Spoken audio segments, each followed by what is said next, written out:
Hi friends, welcome to Vennela sweet home. అందరూ ఎలా ఉన్నారండి? పిల్లలకి ఏదైనా మంచి ప్రోటీన్ శక్తి గల స్నాక్ ఏదైనా చేసి పెట్టాలి అనుకుంటున్నారా? అయితే ఈ స్నాక్ ఇట్లే చేసి పెట్టండి. దానికి ముందుగా 1 కప్పు పెసరలు తీసుకొని 1 గంట పాటు నానబెట్టి ఉంచుకోవాలండి. తర్వాత కుక్కర్లో పెట్టుకొని ఒక 5 విజిల్స్ పెట్టి ఉడికించుకోండి, సరిపోతుంది. మెత్తగా ఇలా ఉడికిపోతుందండి. మనం ఏ కప్పుతో అయితే పెసరలు తీసుకున్నామో ఆ కప్పుతోనే 1/2 కప్పు పల్లీలు తీసుకోవాలి. ఈ పల్లీలు వేయించిన అవసరం లేదండి, డైరెక్ట్గా మనం మిక్సీ పట్టేసుకోవచ్చు. ఇది కాస్త కచ్చాపచ్చాగా మిక్సీ పట్టుకోవాలి, ఎక్కువ మెత్తగా మిక్సీ పట్టకండి. ఇలాగ ఉండాలి చూడండి, ఇలా కాస్త పప్పులు కనిపించేలాగా మిక్సీ పట్టుకోవాలి. ఇప్పుడు ఒక బౌల్ తీసుకొని మనం ఉడికించుకున్న పెసర్లు ఇందులో వేసుకోవాలి. అలాగే పల్లీలు మిక్సీ పట్టుకున్నాం కదండి, ఆ పౌడర్ను కూడా ఇందులో వేసుకొని సన్న కట్ చేసుకున్న ఆనియన్ ముక్కలు వేసుకోవాలి. అలాగే సన్న కట్ చేసుకున్న పచ్చిమిరపకాయ ముక్కలు, అలాగే కొద్దిగా అల్లం తురుము వేసుకోవాలి. అలాగే ఇందులో కొద్దిగా సోంపు వేసుకోవాలి.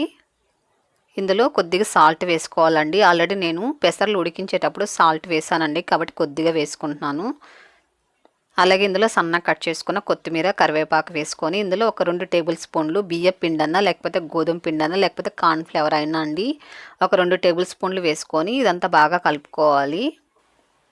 చేత్తో ఇదంతా బాగా ఇలా కలిసేలాగా కలుపుకోవాలండి. కంపల్సరీ మీరు బియ్యం పిండన్నా లేకపోతే గోధుమ పిండన్నా కార్న్‌ఫ్లవర్ అయినా ఖచ్చితంగా వేసుకోవాలండి. కాస్త ఎక్కువగానే వేసుకోండి, లేకపోతే ఆయిల్లో వేసినప్పుడు విడిపోతుంది. కాబట్టి కాస్త ఎక్కువగానే వేసుకొని కలిపుంచుకోండి. చూడండి, ఇలా ముద్దలా కలిపుంచుకున్న తర్వాత చేయి కడుక్కొని నీట్గా ఇప్పుడు చిన్న ముద్దలా చేసుకొని ఇలా అరిచేతిలో పెట్టుకొని లైట్గా ఇలా ప్రెస్ చేసుకున్నారనుకోండి, మంచి రౌండ్ షేప్ వస్తుందండి. మరి ఎక్కువ మందంగా ఉండకూడదు, అలాగని ఎక్కువ పలుచగా ఉండకూడదు. ఇలాగుంటే సరిపోతుంది. అన్నీ ఇలా చేసి పెట్టుకున్నారనుకోండి, ఫ్రై చేసుకోవడానికి చాలా ఈజీగా ఉంటుందండి. ఫస్ట్ టైం వంట చేసాలు కూడా ఈ ప్రాసెస్లో చాలా ఈజీగా చేసుకోగలుగుతారు. కాబట్టి ఫస్టే అన్నీ ఇలా చేసి ఉంచుకోండి.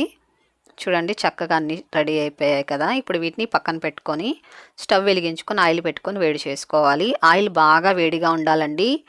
ఆయిల్ వేడి తక్కువ ఉందనుకోండి, వేయంగానే విడిపోయే ఛాన్స్ ఉంటుందండి. కాబట్టి ఆయిల్ బాగా వేడిగా ఉండేటప్పుడు అలాగే హై ఫ్లేమ్లో పెట్టుకొని వీటిని ఫ్రై చేసుకోండి, విడిపోకుండా వస్తాయి. కాస్త మీరు పిండి తక్కువ వేసినా కూడా విడిపోయే ఛాన్స్ ఉంటుంది. కాబట్టి మీరు హై ఫ్లేమ్లో పెట్టి ఉంచుకున్నారనుకోండి, అస్సలు విడిపోవండి. ఇప్పుడు వీటిని కాస్త రంగు వచ్చిన తర్వాత మీడియం ఫ్లేమ్లో ఉంచుకొని ఫ్రై చేసుకోవాలి.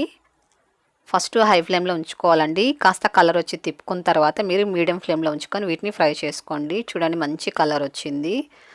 టేస్ట్ అయితే చాలా బాగుంటుందండి. పిల్లలైతే చాలా ఇష్టంగా తింటారు.